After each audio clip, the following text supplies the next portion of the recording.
Hello everyone, welcome to Earthshine. This is me, Sia, your biology mentor and यहाँ पे हम लोग NCERT series कर रहे हैं जिसमें हम लोग NCERT के हर एक लाइन को डिकोड कर रहे हैं। अच्छे से हम लोग इसको समझ रहे हैं बेसिक से, जैसे कि एक बिगिनर चाहता है कि उसे पढ़ाया जाए, उस हिसाब से हम लोग यहाँ पे पढ़ रहे थे। तो इसके पहले मैं 2 लेक्चर और डाल रखी हूँ इसमें, और इसके पहले हम लोग इसका NCERT बेस्ड क्वेश्चंस भी कर रखे हैं, 100 क्वेश्चंस भी कर रखे हैं। और अभी हम लोग ये चैप्टर पूरा करने वाले हैं NCERT लाइन बाय लाइन पढ़ करके। तो इसके पहले 2 वीडियो इसका अपलोड हो चुका है, एज़ वो एक ही वीडियो थी, बट उसे मैं डिवाइड करके 2 वीडियो में अपलोड करी हूँ। एक में अपलोड नहीं हो पा रहा था इस वजह से, तो वो दोनों वीडियो देख लेना है पहले, उसके बाद ये वाली वीडियो देखनी है। तो अब इसमें हम लोग पहले ये जान लेते हैं कि ये न्यू NCERT और ओल्ड NCERT की कहानी। तो देखो, ये जो PDF है ये है न्यू NCERT की। तो न्यू NCERT में जो है ये सिर्फ CBSE बोर्ड वालों के लिए है, लेकिन जो नीट की प्रिपरेशन कर रहे हैं, नीट वगैरह हो गया, मेडिकल फील्ड की जो पढ़ाई होती है, ठीक है, तो उसमें ओल्ड NCERT से व्हाट इज़ लिविंग टॉपिक उसमें से हम लोग को पढ़ना था, ठीक है। तो वो चीज़ मैं पहले पिछले लेक्चर में मैं ले चुकी हूँ। अब यहाँ पे हम लोग सिर्फ न्यू NCERT का जो कंटेंट है वो पढ़ेंगे यहाँ पे। तो यहाँ से हम लोग शुरू करते हैं। ये इंट्रोडक्शन वाला पार्ट हम लोग कर चुके हैं लास्ट क्लास में। अब हम लोग यहाँ से शुरू करेंगे diversity in the living world. अब ये क्या कह रहा है, हम लोग एकदम आराम आराम से समझेंगे। ऐसा नहीं सोचना कि हम लोग को एक ही बार में भाग जाना है, पूरा एकदम पूरा ही भाग जाना है, ऐसा नहीं करना है। तो हम लोग अब शुरू करते हैं, क्लास शुरू करते हैं, टाइम वेस्ट नहीं करते हैं, क्योंकि जितना समझाना था मेरे को वो मैं लास्ट क्लास में समझा रखी हूँ, तो आप वहाँ से देख सकते हो। अब शुरू करते हैं डाइवर्सिटी। अब डाइवर्सिटी ये बता रहा है यहाँ पे कि लिविंग वर्ल्ड, अर्थ पे जितने भी लिविंग स्पीशीज़ हैं, स्पीशीज़ वगैरह हो गए, जितना बायोडाइवर्सिटी है, तो इसमें कितनी डाइवर्सिटीज़ है, कितने तरह के स्पीशीज़ हैं, इसके बारे में हम लोग को जानना है, ठीक है। अब इसमें कह रहा है कि if you look around you will see a large variety of living organism. ऐसा भी है, अगर आप अपने आसपास देखोगे तो बहुत तरह के स्पीशीज़ आपको दिखेंगे लिविंग वाले। जैसे अगर आप एंट को भी देख सकते हो, चींटियाँ, फिर बटरफ्लाइज वगैरह हो गई, मतलब बहुत सारे कीड़े वगैरह दिखते हैं, कैटरपिलर्स दिखते हैं, कॉकरोच हो गया। तो सब अपने में क्या है, एक अलग स्पीशीज़ है। हम लोग भी खुद एक स्पीशीज़ में आते हैं, एक स्पीशी में आते हैं, ठीक है। ये हो गया। कह रहा है कि भले ही वो कोई प्लांट हो, इंसेक्ट हो, बर्ड हो, कोई पेट हो, या कोई और एनिमल या प्लांट हो, तो ये सारे क्या कहलाते हैं, ये सारे लिविंग ऑर्गेनिज्म हैं और ये स्पीशीज़ में ही आते हैं। There are also several organism that you can not see with your naked eye. अब ऐसे और भी बहुत सारे ऑर्गेनिज्म है जिसे हम लोग अपने नेकेड आई के थ्रू नहीं देख सकते हैं। जैसे किसको नहीं देख सकते, माइक्रो ऑर्गेनिज्म, जो छोटे छोटे ऑर्गेनिज्म होते हैं जिनको हम लोग माइक्रोस्कोप में देख पाते हैं, जैसे बैक्टीरिया हो गए, प्रोटोजोवंस हो गए। तो ये सारे क्या है, इन्हें हम नेकेड आई से नहीं देख सकते हैं। तो ये भी लिविंग स्पीशीज़ में आते हैं, लिविंग ऑर्गेनिजम्स में आते हैं। भले ही हम लोग इसको नहीं देख सकते, लेकिन ये फिर भी हमारे आसपास होते हैं। If you were to increase the area that you make observations in, the range and variety of organism that you see would increase. अब इसमें कह रहा है कि अगर मान लो कोई एरिया है, अगर मानते हैं हम लोग इतने एरिया में हम लोग सर्च करें कि कितनी स्पीशीज़ हमें मिल रही हैं।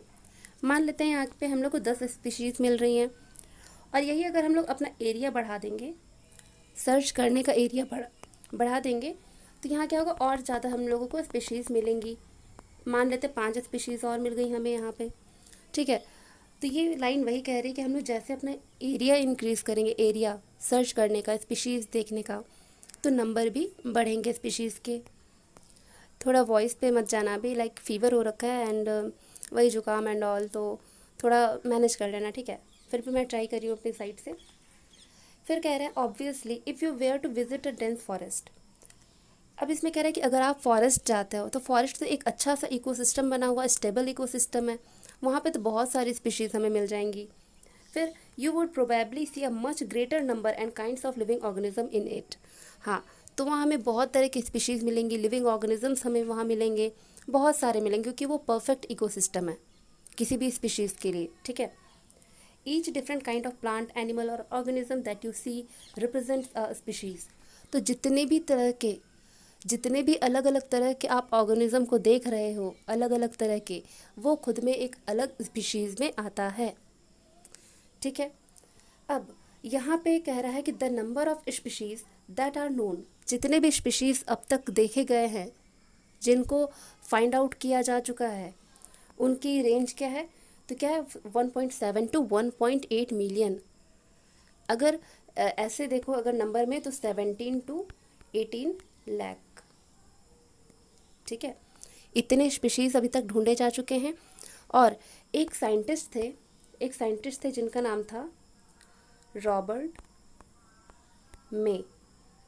रॉबर्ट मे ये क्या बताए हैं कि ये अपने उससे बताए हैं सर्च करके कि माना जाता है कि 7 मिलियन स्पीशीज़ टोटल प्रेजेंट हैं अर्थ पे। 7 मिलियन, समझ रहे हो? 7 मिलियन।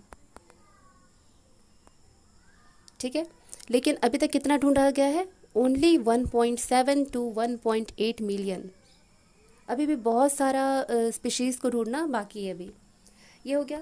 फिर कह रहा है दिस रेफर्स टू बायोडाइवर्सिटी और the number and types of organism present on earth. और ये क्या दिखा रहा है? ये जो इतनी बायोडाइवर्सिटी है, ये क्या शो कर रही है? दिखा रही है कितने नंबर ऑफ स्पीशीज़ हैं प्रेजेंट। अब ऐसा नहीं है कि हम लोग एक स्पीशीज़ हैं, फिर बगल वाला एक स्पीशीज़ है, ऐसा नहीं है। हम लोग जो इतने बिलियंस ऑफ पीपल हैं अर्थ पे, ह्यूमंस की बात कर रही हूँ, ह्यूमन बीइंग्स की। होमो सैपियन साइंटिफिक नेम है किसका? ह्यूमंस का। तो ये कि हम लोग क्या आते हैं, हम लोग जितने भी बिलियन ऑफ पीपल हैं, हम लोग किस में आते हैं? सिर्फ एक स्पीशीज़ के अंदर आते हैं। हम लोग नंबर ऑफ इंडिविजुअल्स हैं एक स्पीशीज़ के अंदर के। ठीक है। फिर अगर इसी तरह से अगर तुम एंट्स का देख लो, एक सेकेंड,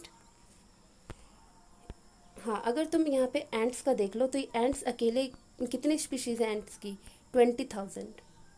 इसी तरह से अलग अलग जो जीव हैं, अलग अलग ऑर्गेनिज्म हैं, उनकी स्पीशीज़ भी वैरी करती है। अब जैसे कि अगर हम लोग अपने घर तरफ के एंट्स को देखते हैं, कोई होती है लाल चींटी, काली चींटी, छोटी वाली, एक होता है बड़ा वाला जो चींटा होता है, वो होता है। तो वो सब अलग अलग स्पीशीज़ से आता है, वो एक ही स्पीशीज़ का नहीं होता, वो अलग अलग स्पीशीज़ को शो करता है। फिर जैसे एक वाइट एंट होती है, तो वाइट एंट का एक अलग स्पीशीज़ है, एक अलग स्पीशीज़ है वो। ठीक है, तो ये सब डिफ़र करता है। ये हो गया। कह रहा है we should remember here that as we explore new areas, even old ones, new organisms are continuously being identified. अब इसमें कह रहा है कि मान लेते हैं, देखो, अगर मान लेते हैं कि ये एरिया है, ठीक है, ये मान लेते हैं ये 2 एरियाज़ हैं। तो यहाँ पे अगर हम लोग यहाँ पे अगर स्पीशीज़ ढूंढते हैं, मान लेते हैं यहाँ पे हम लोग को मिला 100 स्पीशीज़। ठीक है, इसको मान लेते कि हम लोग कब ढूंढे? 2020। मान लेते 2020 में हम लोग यहाँ पे ये ढूंढे स्पीशीज़, तो हमें कितनी स्पीशीज़ मिली? 100। उसके बाद हम लोग कहाँ चले गए? इस जगह पे चले गए स्पीशीज़ को ढूंढने के लिए।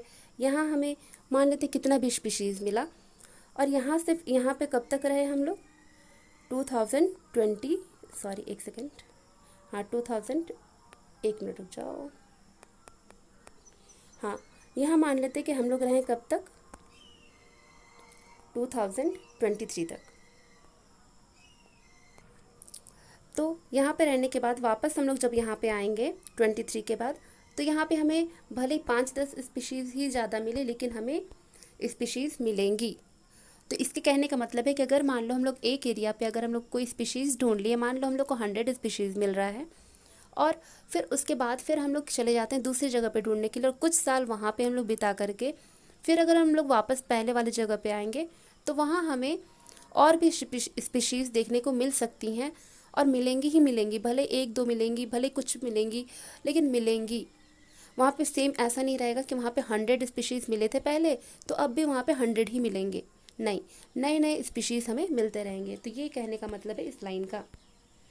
आगे, as stated earlier there are millions of plants and animals in the world. जैसे कि पहले कहा गया है तो कि दुनिया में जो है वो मिलियंस ऑफ प्लांट्स और मिलियंस ऑफ एनिमल्स प्रेजेंट हैं। We know the plants and animals in our own area by their local names. These local names would vary from place to place, even within a country. अब यहाँ देखो, हाँ, अब यहाँ पे देखो कि कह रहा है, जैसे मान लो हम लोग अपने डेली लाइफ से समझते हैं। लाइक क्या होता है कि हम लोग जो अपने फ्रेंड्स को देखते हैं, लाइक हमारे जो फ्रेंड्स होते हैं, क्लोज फ्रेंड्स होते हैं, जो अच्छे दोस्त होते हैं, वो क्या करते हैं कि आपस में एक दूसरे को कुछ ना कुछ निकनेम दे रखे होते हैं। मान लो कि कोई तुम्हारा दोस्त है या तुम्हारी दोस्त है, तुम उसका कुछ नाम रख दिए, चिंकी मिंकी पिंकी, या फिर जो कुछ भी हो गया, या फिर लड़कों में कुछ भी दे दिए, मतलब कुछ भी नाम दे दिए तुम, तो वो क्या होता है कि वो उस नाम से उसे तुम जानते हो, उसे और कोई नहीं जानता। तो अगर तुम इस नाम से अगर कहीं और जा कर के तुम पूछो कि क्या ये यहाँ पे है, तो वो नहीं बता पाएगा कि वो तुम किसके बारे में बात कर रहे हो, जब तक तुम उसका ऑफिशियल नेम ना लो। ठीक है, ये हो गया। फिर अब जैसे कि देखो, अगर हम लोग घर तरफ, हमारे घर तरफ में अगर जो चीज़ें बन रही हैं खाने में, कुछ सब्जियां हैं जो तुम्हारे घर तरफ जो नाम से उसे बोला जा रहा है, ज़रूरी नहीं कि अगले स्टेट में उसी नाम से बोला जा रहा होगा, या फिर किसी और देश में सेम नाम से बोला जा रहा होगा, ऐसा नहीं होता है। तो ये डिफ़र करता है प्लेस टू प्लेस कि किस नाम से उसे बुलाया जा रहा है। तो लोकल नेम जो रहता है वो हर जगह के लिए वैलिड नहीं रहता है। जैसे कि मान लो तुम्हें ही, ठीक है, लाइक घर में सबसे छोटे हो चाहे छोटी हो, तो तुम्हें घर में बुलाया जाता है छोटू या छोटी, ठीक है। लेकिन अगर यही तुम अपने स्कूल में हो और तुम्हारे पेरेंट्स जाएं और बोले कि छोटू को बुला दो, छोटी को बुला दो, मेरे को मिलना है, तो वो नहीं जान पाएंगे कि वो किस छोटू और किस छोटी की बात कर रहे हैं। तो इसके लिए उनको आपका नाम बताना पड़ेगा कि हाँ, मेरे को इस नाम के इंसान से मिलना है जो कि इस क्लास में है। आपका नाम बताना पड़ेगा। तो इसमें भी वैसा ही है कि हम जो इस नाम से किसी चीज़ को बुला रहे हैं वो पूरे वर्ल्ड वाइड में सेम नाम से उसे नहीं जाना जाएगा। उसके लिए हमें एक यूनिवर्सल नाम देना पड़ेगा कि हाँ, इस नाम से उसे पूरी दुनिया जानेगी। ठीक है, ये हो गया। फिर कह रहा, probably you would recognise the confusion that would be created if we did not find ways and means to talk to each other to refer to organisms we are talking about. तो यहाँ पे वही दिक्कत कह रहा है कि अगर हम लोग लोकल नेम को यूज़ करेंगे तो हम लोग कंफ्यूज हो जाएंगे कि वो किस चीज़ के बारे में बात कर रहा है और हम किस चीज़ के बारे में बात कर रहे हैं। तो इसमें कन्फ्यूजन आ जाएगा। इसीलिए हमें एक यूनिवर्सल नेम चाहिए जो कि पूरे वर्ल्ड वाइड में वैलिड हो, जिसे पूरी दुनिया जाने उस नेम से, वो नेम चाहिए हम लोग को। तो वही कह रहा है, hence there is a need to standardise the naming of living organisms such that a particular organism is known by the same name all over the world. तो इसीलिए हम लोग को ज़रूरत पड़ा कि जो जितने भी लिविंग ऑर्गेनिज्म हैं, जितनों को भी फाइंड आउट किया गया है, उन्हें एक स्टैंडर्ड नेम दिया जाए ताकि पूरी दुनिया में उस नाम से उसे जाना जाए और कोई भी कंफ्यूज ना हो। समझ में आ रही है मेरी बात? ठीक है। फिर तो इस प्रोसेस को कहा जाता है नॉमेनक्लेचर। सिंपल भाषा में naming of living organisms is called nomenclature. अब जहाँ पे हम लोग इसको शुरू करेंगे, शुरू करने से मैं कुछ बात बताना चाहूँगी कि इसमें 4 स्टेप्स होते हैं। लाइक 4 स्टेप्स होता है किसी भी लिविंग ऑर्गेनिज्म को नाम देने में। 4 रूल्स होते हैं, लाइक 4 स्टेयर कह सकते हो कि 4 सीढ़ियाँ चढ़नी होती है, उसके बाद इसका नेम रखा जाता है। तो वो देखते हैं। पहला क्या है? पहला है कैरेक्टराइजेशन। एक सेकंड, यहाँ नहीं लिखते, अगले पेज में लिखते हैं। हाँ, फर्स्ट कैरेक्टराइजेशन,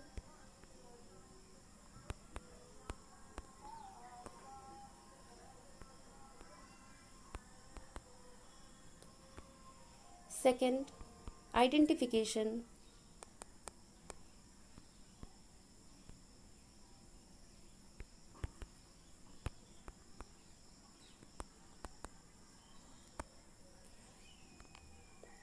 थर्ड क्लासिफिकेशन,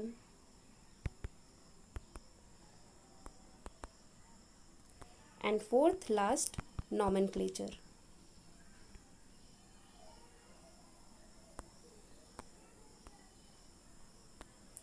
तो ये हैं 4 स्टेप हमारे।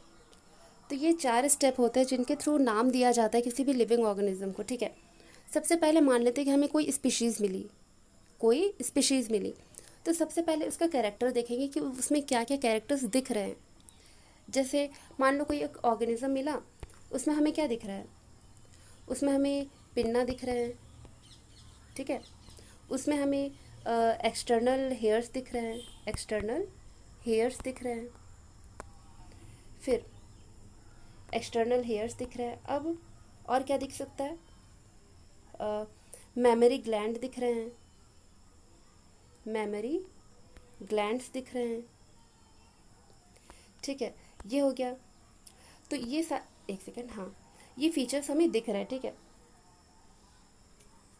अब इसमें क्या कर सकते हैं कि ये हो गया कैरेक्टराइजेशन, कि हाँ इसमें कैरेक्टर बता रहा है कि हाँ उसमें क्या क्या हम लोगों को दिखने मिला। एक्सटर्नली प्रेजेंट है पिन्ना, एक्सटर्नल हेयर्स प्रेजेंट है बॉडी पे, मेमोरी ग्लैंड भी प्रेजेंट है। तो ये सारा कैरेक्टराइजेशन कर लिए पहले हम लोग, किसमें क्या क्या कैरेक्टर्स है पहले उसे हम लोग नोट डाउन कर लिए। उसके बाद आइडेंटिफाई किया गया, आइडेंटिफाई किया गया कि ये किसके कैरेक्टर है। तो जब वो किया गया तो ये क्या हो गया, जब इसको आइडेंटिफाई किया गया तो क्या पता लगा कि मैमल्स का है। ये जो खूबियाँ हैं ये किसकी हैं? मैमल्स की। तो ये हो गया। उसके बाद क्लासिफाई करके इसको मैमल्स वाले में डाला गया। उसके बाद फिर इसका नाम रखा जाएगा कि इसका नेम क्या होना चाहिए। तो ये 4 प्रोसेस हैं जो इम्पॉर्टेंट है, जिसके बारे में हम लोग अभी आगे डिस्कस करेंगे। तो मैं बस एक ओवरव्यू दे दी ताकि आप कंफ्यूज ना हो कि ये वर्ड्स कह क्या रहे हैं। ठीक है, तो सबसे पहले अगर कोई भी लिविंग ऑर्गेनिज्म मिलता है, कोई भी स्पीशीज़ मिलता है, कोई भी इंडिविजुअल मिलता है, तो सबसे पहले हम इसको कैरेक्टराइजेशन करते हैं, फिर आइडेंटिफाई करते हैं, फिर उसको क्लासीफाई करते हैं और फिर उसका नेमिंग किया जाता है। ये हो गया। अब इसमें आगे देखते हैं।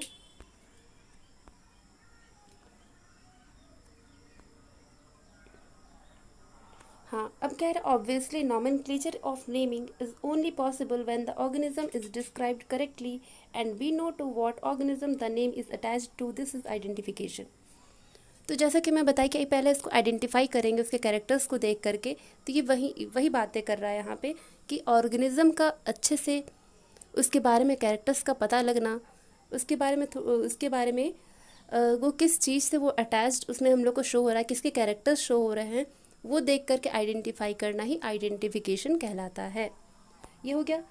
फिर अब इसमें कह रहा है in order to facilitate the study number of scientist have established procedures to assign a scientific name to each known organism. अब इसमें अलग अलग साइंटिस्ट जो हैं वो अपना योगदान दिए हैं। लाइक जो प्लांट्स को हम लोग जो क्लासिफाई करेंगे, नेमिंग रखना है वो प्लांट्स का, उसके लिए अलग रूल बनाया गया, रूल बुक बनाया गया, अलग साइंटिस्ट उसमें लगे। फिर जो एनिमल्स का हम लोग नेमिंग करेंगे उसके लिए अलग रहा। अब वो क्या है वो देखते हैं। देखो, for plants, scientific names are based on agreed principles and criteria which are provided in International Code for Botanical Nomenclature। तो जो प्लांट्स है उसका जो नेमिंग करना है वो किस पे डिपेंड कर रहा है, किसके रूल्स के अकॉर्डिंग रखा जाएगा? तो वो किसके द्वारा? ICBN, international code for botanical nomenclature. तो ये याद रखना है आप लोगों को। फिर you may ask how are animals named. अब इसमें एनिमल्स की बारी आती है, क्योंकि प्लांट्स का देख लिए किसके थ्रू हम लोग नेमिंग करेंगे, किसके रूल्स के थ्रू, तो वो रहेगा international code for botanical nomenclature, इसके अकॉर्डिंग। एनिमल्स के लिए किसके बेसिस पे? तो international code of zoological nomenclature ICZN। ठीक है, ये ध्यान रखना, ये आता है। इसमें ध्यान रखना बॉटनिकल में 4 लगा हुआ होता है और जूलॉजिकल में ऑफ लगा हुआ होता है। तो थोड़े बेसिक चीज़ें जो है ना, लेकिन जनरली जो होता है दोनों में ऑफ ही लगा दिया जाता है। लेकिन ये ध्यान रखना, अगर मान लो डिटेल में अगर पूछ दिया अकॉर्डिंग टू NCERT तो ये दिक्कत हो जाएगी। तो थोड़ा ये ऑफ और 4 का ध्यान रखना, ये हो जाएगा। फिर the scientific names ensure that each organism has only one name. और ये जो साइंटिफिक नेम जो दिया जाता है प्लांट्स और एनिमल्स का ICBN और ICZN के अकॉर्डिंग, ये इंश्योर करता है कि जो साइंटिफिक नेम है वो एक ऑर्गेनिज्म का एक ही नाम रहेगा। कोई भी 2-4 ऐसा ऑर्गेनिज्म नहीं होगा जिसका सेम साइंटिफिक नेम हो। मतलब हर पर्टिकुलर इंडिविजुअल का जो साइंटिफिक नेम रहेगा वो अलग अलग रहेगा, किसी का भी साइंटिफिक नेम मैच नहीं करेगा। जैसे हम लोग लोकल नेम में क्या होता है, नेम बहुत मैच करता है, लेकिन साइंटिफिक नेम में ऐसा नहीं होता, ऐसी गलती नहीं होती है। ठीक है। फिर description of any organism should enable the people to arrive at the same name.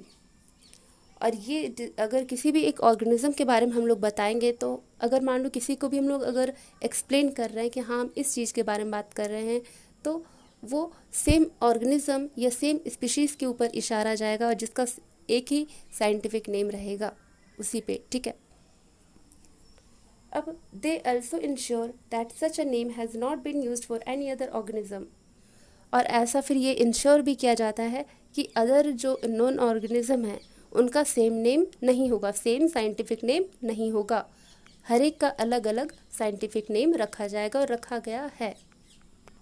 Sorry, थोड़ी हालत ख़राब हो रही है ज़्यादा, बट स्टिल मैं ट्राई करती हूँ अपना बेस्ट देने का। आगे बढ़ते हैं। Biologist follow universally accepted principles to provide scientific names to known organism. अब ये जो बायोलॉजिस्ट कौन है, जो बायोलॉजी की स्टडी वगैरह कर रहे हैं, तो ये क्या करते हैं, ये प्रिंसिपल फॉलो करते हैं यूनिवर्सली, जिसे एक्सेप्ट किया गया है ताकि वो जो नॉन ऑर्गेनिज्म है उनको साइंटिफिक नेम दे सके। अभी हम लोग बहुत सारा कुछ पढ़ेंगे कि साइंटिफिक नेम दिया कैसे जाता है, क्या क्या रूल होते हैं, कैसे लिखा जाता है, कैसे टाइप किया जाता है, सब कुछ देखेंगे, ठीक है। कह रहा है ईच नेम हैज़ 2 कंपोनेंट। तो ये जो बायोलॉजिस्ट हैं, ये जो यूनिवर्सली एक्सेप्टेड जो प्रिंसिपल्स हैं, सिद्धांत जो हैं, उनके बेसिस पे लिविंग ऑर्गेनिज्म को नेम देते हैं, नेमिंग करते हैं। तो उसमें कैसे नेमिंग करते हैं वो बता रहा है। तो अगर मान लो कोई एक ऑर्गेनिज्म है, इसका नाम ये दे रहे हैं, तो उस नाम में जो साइंटिफिक नेम होगा, उसका जो साइंटिफिक नेम होगा उसमें 2 कंपोनेंट होंगे, उसमें 2 वर्ड होंगे, ठीक है, 2 कंपोनेंट। पहले वाले का नाम रहेगा, कोई भी इसके थ्रू बता देती हूँ, फिर आगे बताएंगे, ठीक है। 2 कंपोनेंट रहेगा, पहले का नाम रहेगा जेनेरिक नेम, दूसरे का नाम रहेगा स्पेसिफिक एपिथेट, ठीक है। This system of providing a name with 2 component is called binomial nomenclature.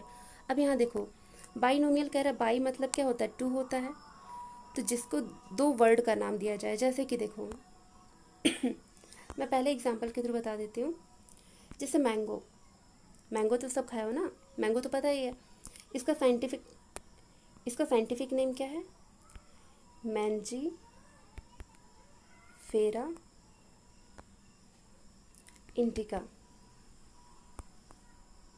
Mangifera indica.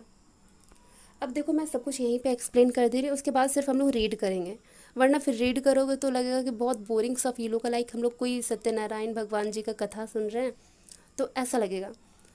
तो यहाँ पे हम लोग पहले ही पढ़ लेते हैं कि आगे लिखा क्या है, हम लोग पढ़ने क्या वाले हैं, और फिर अगर कुछ मिस होगा तो फिर मैं हूँ ही यहाँ पे बताने के लिए, बता दूँगी। देखो, कोई भी मान लो एक स्पीशीज़ है, ये ऑर्गेनिज्म है, कोई भी लाइक कोई भी लिविंग है, ठीक है, या कोई भी स्पीशीज़ है जिसको हम लोग को नाम देना है, किसी भी चीज़ को नाम देना है। लाइक यहाँ पे हम लोग एक फ्रूट ले लेते हैं, इसको हम लोग को नाम देना है, ठीक है। देखो इसका साइंटिफिक नेम है मैंजीफेरा इंडिका, मैंजीफेरा इंडिका। तो ये जो पहला है, ये जो पहला वर्ड आया, इसका नाम है, इसको बोलते हैं जेनेरिक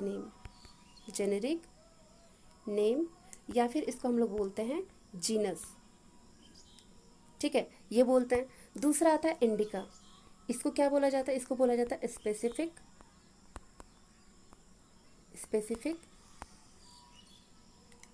एक सेकेंड, स्पेसिफिक एपिथेट, एक सेकेंड, काम नहीं कर रहा है मेरा,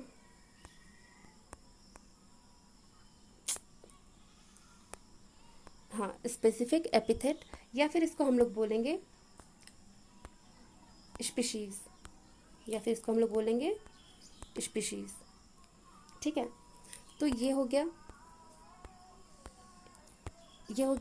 फिर इसके बाद ये ध्यान रखना है कि ये जो हमारा, ये क्या कहलाया, जेनेरिक नेम कहलाया, ये क्या कहलाया, स्पेसिफिक एपिथेट या फिर स्पीशीज़, ठीक है। तो इसका जो पहला जो कंपोनेंट है, इसका पहला जो लेटर होगा वो कैपिटल होगा, बाकी ये आगे का स्मॉल होगा, और जो स्पीशीज़ रहेगा हमारा, उसका पहला लेटर क्या होगा, स्मॉल होगा, और बाकी सारे भी स्मॉल रहेंगे। तो ये रूल है। फिर अगला रूल क्या है कि अगर इसको हम लोग अगर हैंड रिटन लिखते हैं, हैंड रिटन, तो ये क्या रहेगा, इसको अंडरलाइन किया जाएगा सेपरेटली, अलग अलग इसको अंडरलाइन किया जाएगा, इसको अलग अंडरलाइन किया जाएगा, ये रूल है। अब अगला रूल क्या है कि अगर इसको कंप्यूटर पे लिखा जाता है तो इसको इटैलिसाइज्ड कर दिया जाएगा, मतलब इटैलिक लैंग्वेज में, लाइक जो इटैलिक अगर लिखते हैं उसमें क्या होता है, वर्ड्स टेढ़े टेढ़े जाते हैं ना, तो वैसे लिखा जाएगा अगर हम लोग इसको कंप्यूटर पे लिखते हैं या टाइप वगैरह करते हैं तो। ये हो गया।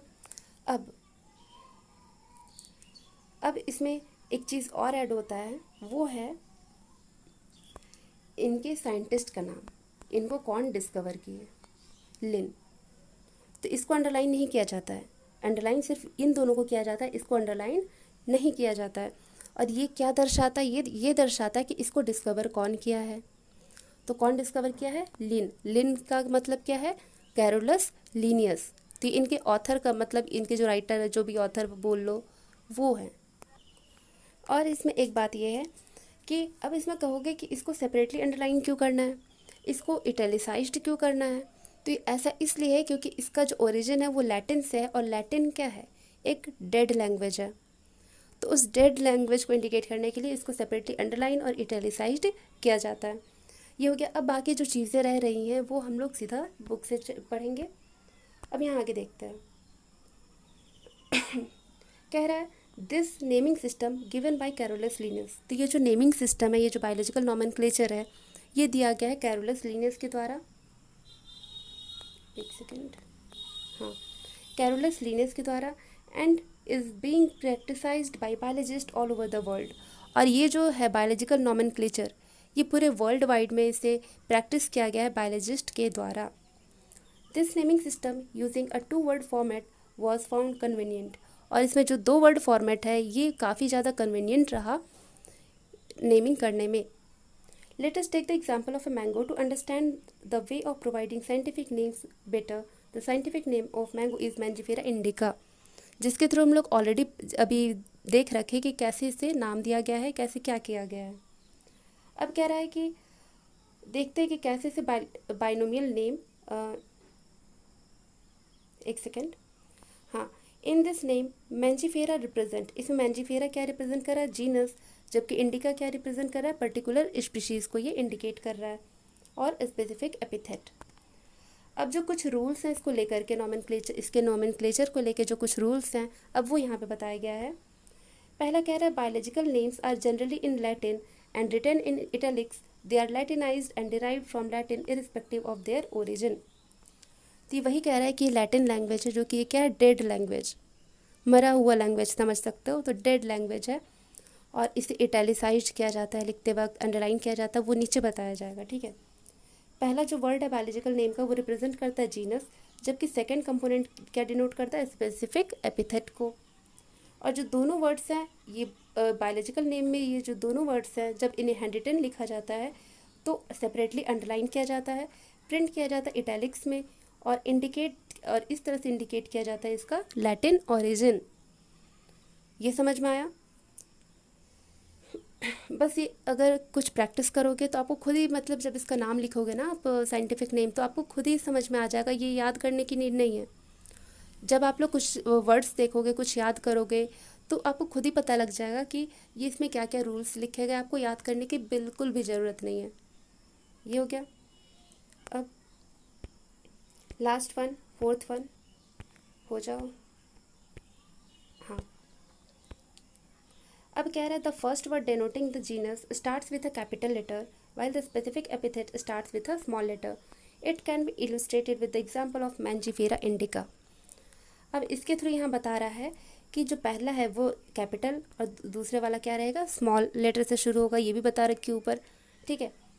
अब यहाँ पे कह रहे हैं name of the author appears after the specific epithet. After, पहले नहीं, आफ्टर, बाद में। जैसे लिन बताई थी ना अभी, at the end of the biological name and is written in abbreviated form. Abbreviated form में पूरा नहीं लिखा रहेगा, लीनियस का पूरा स्पेलिंग नहीं रहेगा, लिन लिखा रहेगा सिर्फ, जैसे मैंजीफेरा इंडिका लिन। और ये इंडिकेट करता है that this species was first described by Linnaeus. और ये सवाल आ सकता है, ये सवाल आ सकता है, आप इसे अंडरलाइन कर लीजिएगा, ठीक है। The species was first described by Linnaeus, कि पहले इसको डिस्क्राइब किया गया था, डिस्कवर नहीं। इस स्पीशीज़ को फर्स्ट, जितने भी स्पीशीज़ हैं उसे फर्स्ट डिस्क्राइब किया गया था, किससे? किसके द्वारा? लीनियस के द्वारा। ये आ सकता है, ये इंपॉर्टेंट है, ये ध्यान रखना। फिर since it is nearly impossible to study all the living organism, अब ऐसा हम लोग नहीं कर सकते कि हम लोग एक एक करके पूरे लिविंग ऑर्गेनिज्म, जितने भी लिविंग ऑर्गेनिज्म है वर्ल्ड में, सबको हम लोग स्टडी कर पाए, ऐसा पॉसिबल नहीं है। तो it is necessary to devise the means to make this possible. तो अगर हम लोग को सबके बारे में जानना है तो कुछ तो करना ही पड़ेगा, कुछ जुगाड़ तो भिड़ाना ही पड़ेगा ना।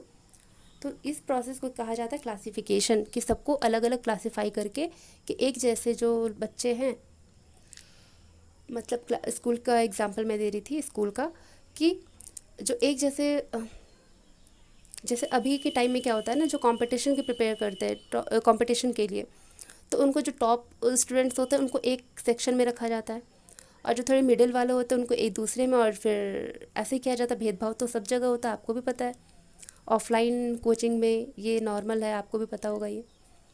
खैर वो सारी बातें नहीं करते हैं, वो सब अलग रखते हैं। यहाँ बात करते हैं क्लासिफिकेशन की। तो जो एक जैसे कैरेक्टर्स वाले जो स्पीशीज़ होते हैं, जो इंडिविजुअल्स होते हैं एक जैसे कैरेक्टर्स के, उनको एक स्पीशीज़ में रखा जाता है। तो यही कहना है यहाँ पे क्लासिफिकेशन का। Classification is the process by which anything is grouped into convenient categories based on some easily observable characters.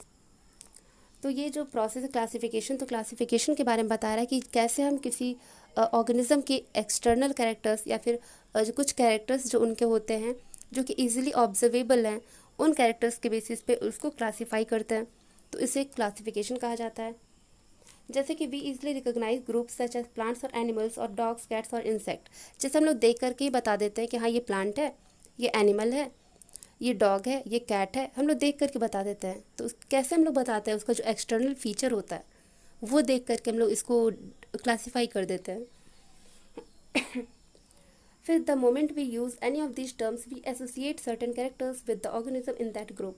और जब हम लोग ये कैरेक्टर्स देखते हैं तो पर्टिकुलर उस स्पीशीज़ का जो इमेज होता है वो हमारे माइंड में आ जाता है, जिससे हम लोग बता पाते हैं कि हाँ ये है।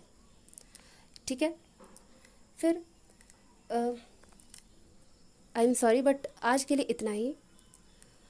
अब नेक्स्ट डे मैं ज़्यादा मतलब ज़्यादा और ये चैप्टर फिनिश करने का कंप्लीट मतलब कोशिश करूँगी। ठीक है। लाइक अभी तबीयत थोड़ी ज़्यादा ये डाउन लग रही है, तो एनर्जी नहीं दिखा पा रही मैं उतना, बट चीज़ें सारी एक्सप्लेन करी हूँ, लेकिन वो एनर्जी नहीं दिखा पा रही, इसके लिए माफ़ करना। बट अगर आप लोग थोड़ा ध्यान से सुनना तो समझ में आ जाएगा आपको।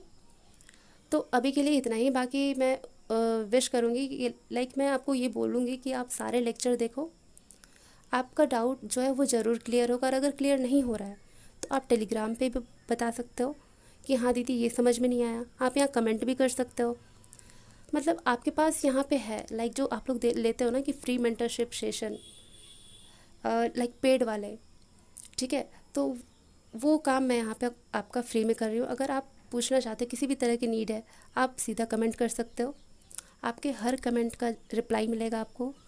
आप टेलीग्राम पे भी जुड़ सकते हो, वहाँ से पूछ सकते हो, जो पूछोगे सबका जवाब मिलेगा, वहाँ पे डाउट सॉल्व होंगे। फिर 21 डेज़ चैलेंज चल रहा है, आप वो भी ज्वाइन कर सकते हो। ठीक है, 21 डेज़ चैलेंज चल रहा है, वो भी आप ज्वाइन कर सकते हो। आपके लिए फ़ायदेमंद रहेगा, आपकी कंसिस्टेंसी बनाने में, फोकस बढ़ाने में, आपका ये सब में हेल्प करेगा। कॉम्पिटिशन सा फील होगा, तो ज्वाइन ज़रूर करना।